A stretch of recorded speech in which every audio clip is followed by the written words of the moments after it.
Saudara-saudara yang terkasih dalam nama Tuhan kita Yesus Kristus, hari ini kita bersyukur kalau kita bisa kembali dalam renungan harian ini. Mari kita sama-sama nyanyikan pujian nomor 90 firman Tuhan. Nyanyian pujian nomor 98, firman hidup kekal.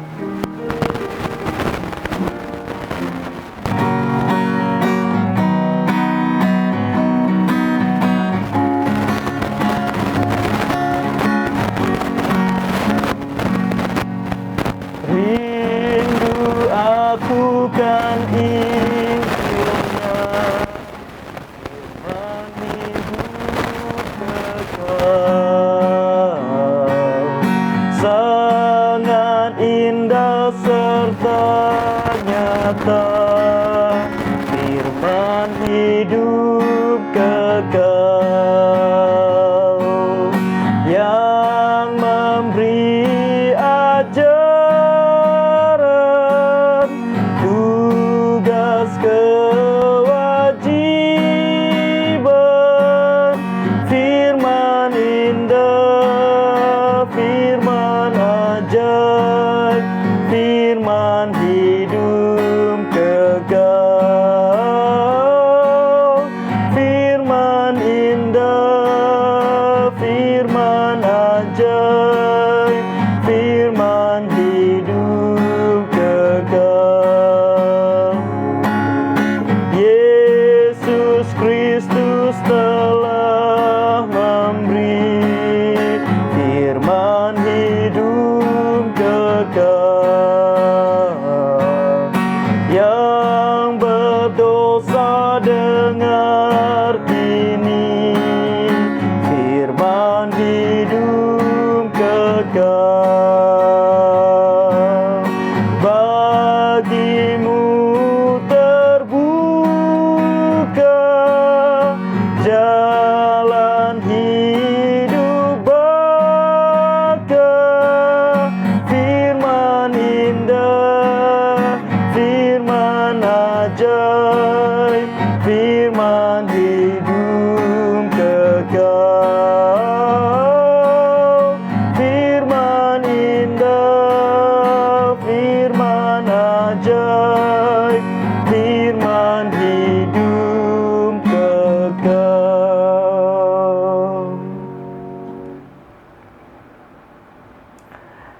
Nah, hari ini kita akan sama-sama membuka Alkitab kita dari 1 Tesalonika.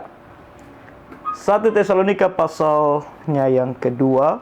Saya akan bacakan bagi kita ayat 13. 1 Tesalonika 2 ayat 13. Firman Tuhan berkata, "Dan karena itulah kami tidak putus-putusnya mengucap syukur juga kepada Allah, sebab kamu telah menerima firman Allah yang kami beritakan itu, bukan sebagai perkataan manusia, tetapi dan memang sungguh-sungguh demikian, sebagai firman Allah yang bekerja juga di dalam kamu yang percaya."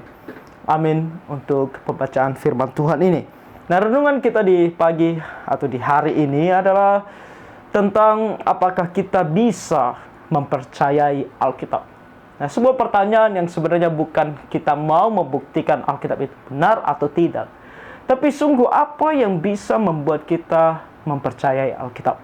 Dan kalau kita mau percaya kepada apa yang dikatakan oleh Alkitab, apa sebenarnya yang kita butuhkan.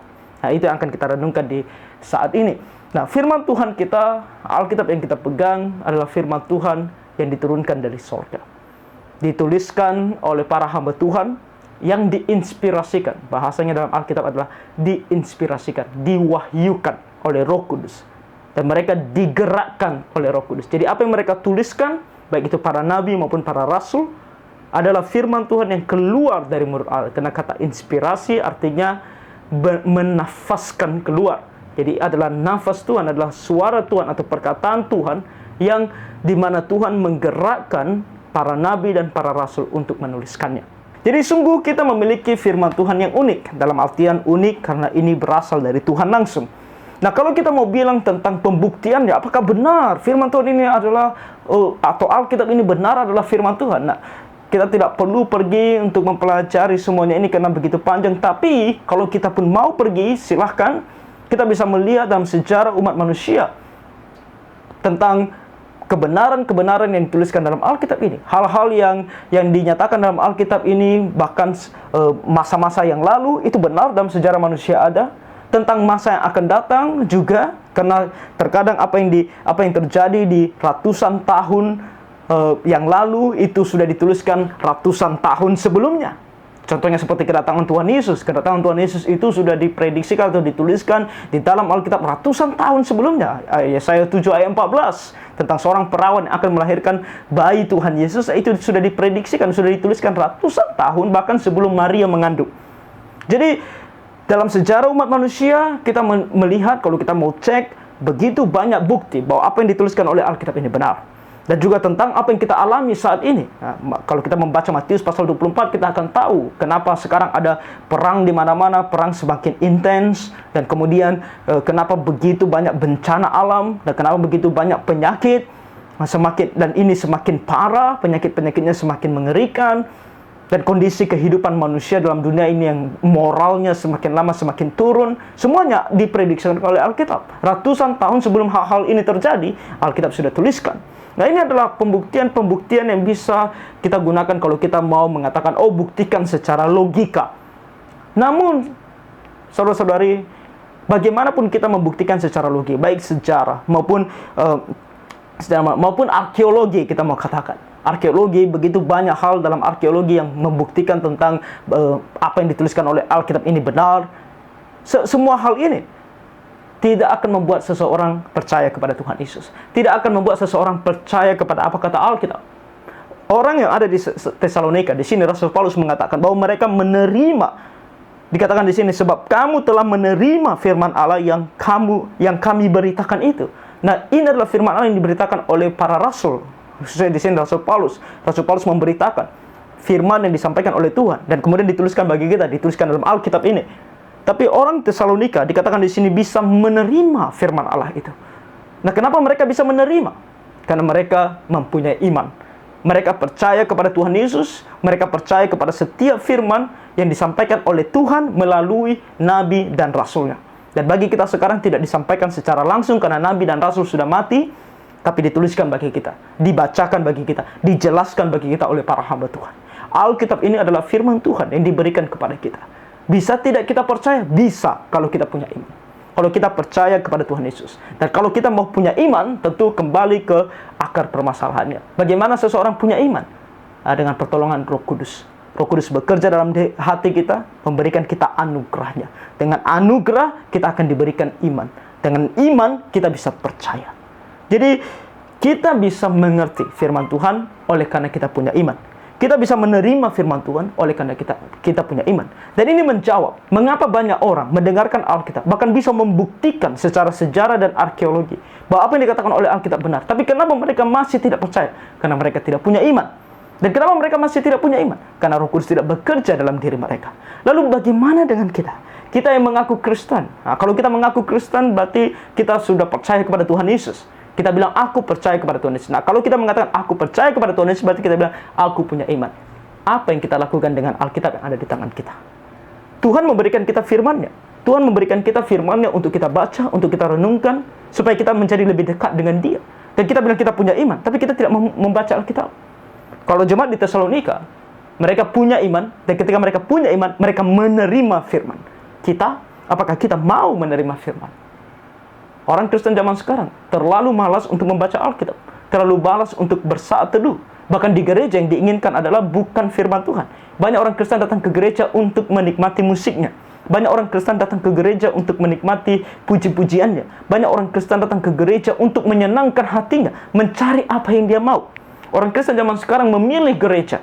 Aku memilih gereja mana gereja yang sesuai dengan passionku, mana gereja yang sesuai dengan keinginanku. Bukan orang Kristen pergi ke gereja untuk mencari firman, supaya mereka mendengar firman Tuhan, penjelasan yang dalam, yang sesuai dengan kebenaran firman Tuhan. Orang Kristen pindah dari gereja satu ke gereja yang lainnya bukan karena firman, tapi karena mereka mencari kepuasan keinginan hati mereka sendiri. Ini adalah bahaya. Kita orang Kristen harus pergi menerima firman, mencari kebenaran firman Tuhan. Jadi apakah kita bisa percaya kepada Alkitab? Bisa. Tapi pertanyaan selanjutnya adalah, apakah kita mau mencari firman itu sendiri? Saudara-saudari, mari kita renungkan tentang hal ini. Tuhan sudah memberikan kita firman-Nya yang lengkap, yang sempurna. Apakah kita mau mempelajarinya? Dan mari kita doakan supaya Tuhan memberikan kita rasa kasih, cinta yang besar terhadap firman Tuhan. Nah, sebelum kita tutup, mari kita sama-sama nyanyikan kembali lagu pujian nomor 98 tadi, ayatnya yang ketiga.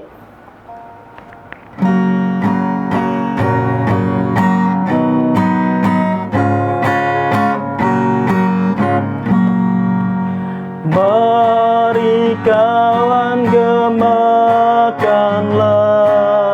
firman hidup kekal yang memberikan sejahtera, firman hidup kekal bagi yang bertobat.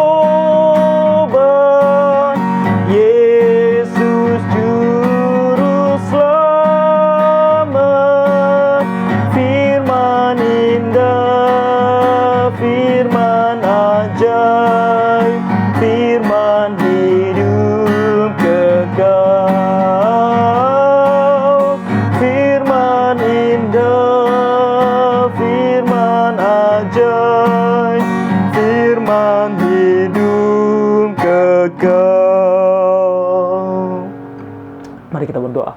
Tuhan Bapa Surgawi, terima kasih untuk firman-Mu yang telah Engkau berikan kepada kami. Tolong kami Tuhan untuk bisa mencintai firman-Mu, supaya kami membacanya, merenungkannya, bahkan siang dan malam, supaya hubungan kami dengan Tuhan semakin dekat, dan kami menjadi anak-anak Tuhan yang akan menyenangkan hati Tuhan dalam hidup kami dalam dunia ini. Ampuni Tuhan dari segala dosa pelanggaran kami, dan nama Tuhan Yesus kami berdoa dan bersyukur. Amin. Demikian renungan kita hari ini. Tuhan kiranya memberkati kita semua.